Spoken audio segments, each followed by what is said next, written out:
Video conferencing has become so commonplace that we've grown comfortable communicating with one another through pixels on a screen.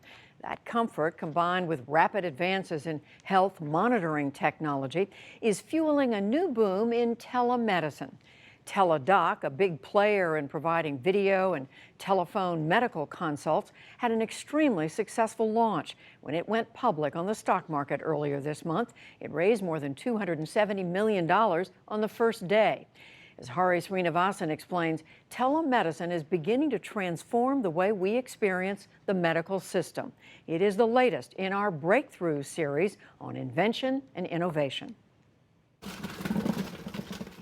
A simple ritual like gardening on a hot summer day is something Tom and Tricia Yorhammer don't take for granted anymore. Can you use some basil? Just a year ago, Tom had a massive stroke. I was sitting right next door here in this room watching TV. Well, time to go to bed.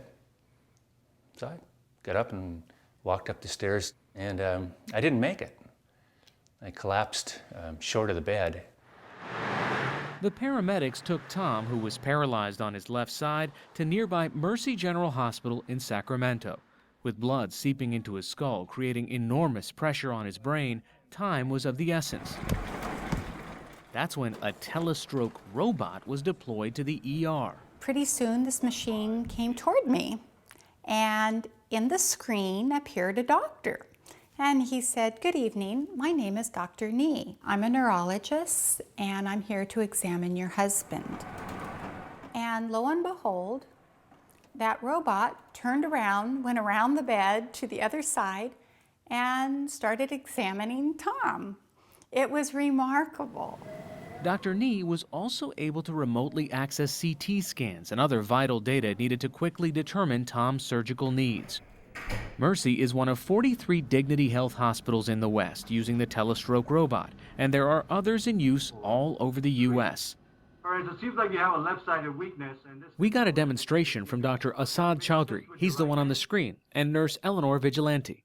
It's faster for us to always use teleneurology because our physicians are not 24 hours a day in the building, and so we can actually get a physician to the bedside of a patient within 3 to 6 minutes. And 3 to 6 minutes is the difference between what?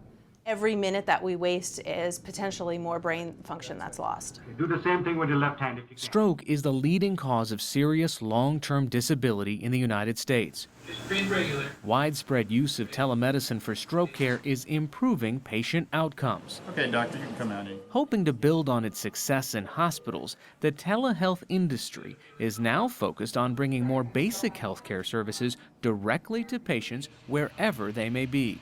No pain there. From the comfort of her San Francisco home, Dr. Ravina Rihal is diagnosing and treating patients for primary care ailments like sinusitis, pink eye, and bladder infections. A patient can download the app on their mobile device, either laptop, iPhone, or tablet, and if they want to see a doctor, they just press a button and they will connect to a doctor that's licensed in their state and can see them over video. Rihal works for Doctor on Demand. How are you, Nassim? One of a handful of companies connecting patients with physicians almost instantaneously. Hi there, I'm Dr. Rihal with Doctor on Demand. Welcome. On the day we visited, Rihal took a call from Carmen Crandall and her 11-year-old daughter, Alexandra McCamick from Naples, Florida. If you feel here, do you feel any lumps or bumps? Feels a little swollen in here, just a little bit. And now I want you to bring the camera real close to your mouth and say, ah. Can you see? Yep, I got a good look there. It looks red, but I don't see any white patches. You can point the camera in the back of your throat and get a really good look at tonsils. It surpassed my expectations, the technology piece of it. And I think the future holds even more with all the wearable devices and all the information we're going to be able to transmit soon. By the end of a 13-minute exam, which cost $40, Alexandra was diagnosed with viral sinusitis, and her prescriptions were sent to a nearby pharmacy electronically. Why did you choose this service? Why not just go to a doctor that's in Naples? You can't get an appointment. I mean, if your child is sick and you call and they say they can't see you until next week, it's pointless. Then you end up going to the emergency care clinic that costs $100 for your copay. So why not pay $40 and do it right then? How's that going? Beyond the convenience factor, Doctor on Demand's Chief Medical Officer, Dr. Pat Basu, says the cost savings on a large scale add up. In the United States, there's a total of about 1.3 billion total cases where people walk in to see a doctor, of the type the doctor on demand is ideal for, you're talking about 300 to 400 million that we could treat. You've got some residual cough. At a rate of $40 per telemedicine visit versus an average of $1,000 for a trip to the emergency room, or about $300 for urgent care, Basu says the potential savings are enormous. Right off the bat, that would save $25 billion to the U.S. healthcare system. Such figures have caught the attention of insurance companies. In April, United Healthcare, the largest private insurer in the U.S., launched a partnership with 3 telemedicine companies, Now Clinic, American Well, and Doctor on Demand, to cover video-based physician visits just as it covers in-person visits. Just review your medicine. Health industry observers say it's the strongest sign yet that telemedicine is entering the mainstream. Now we have over 20 million patients who have access to doctor on demand through insurance.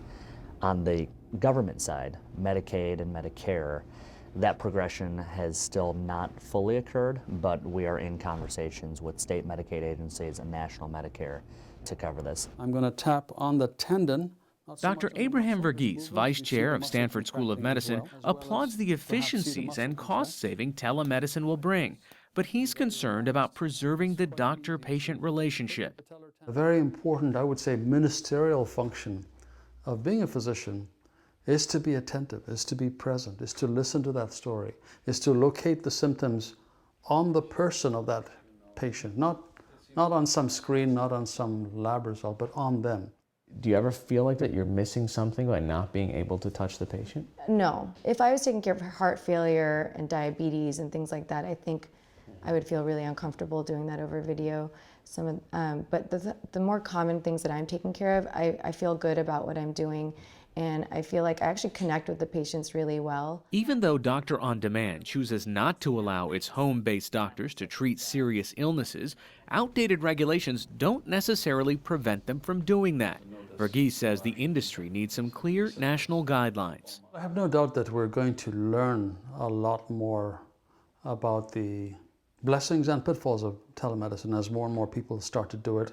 I suspect we're going to realize that it's very good for some things, and there'll be a fairly hazardous, tiny little live wire area that perhaps will develop guidelines that you don't go near.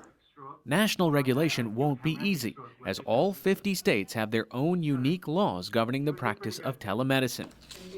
Something Krista Natoli, Associate Director of the Center for Telehealth and eHealth Law, spends her time studying. States really focus a lot on the physician-patient relationship and physical examination. But states that are clear will say and define what an appropriate examination looks like. States that are vague do not define what appropriate means in any context. It's in the gray area where states are silent on these issues that could potentially lead to patient harm. As policymakers determine how to define and regulate the industry, there are a growing number of patients who've experienced virtual medicine firsthand. 6-pounder. In the years since his stroke, Tom Urhammer has fully recovered. He and his wife Tricia are grateful to be back to their normal routine. For the PBS NewsHour, I'm Hari Srinivasan in Northern California.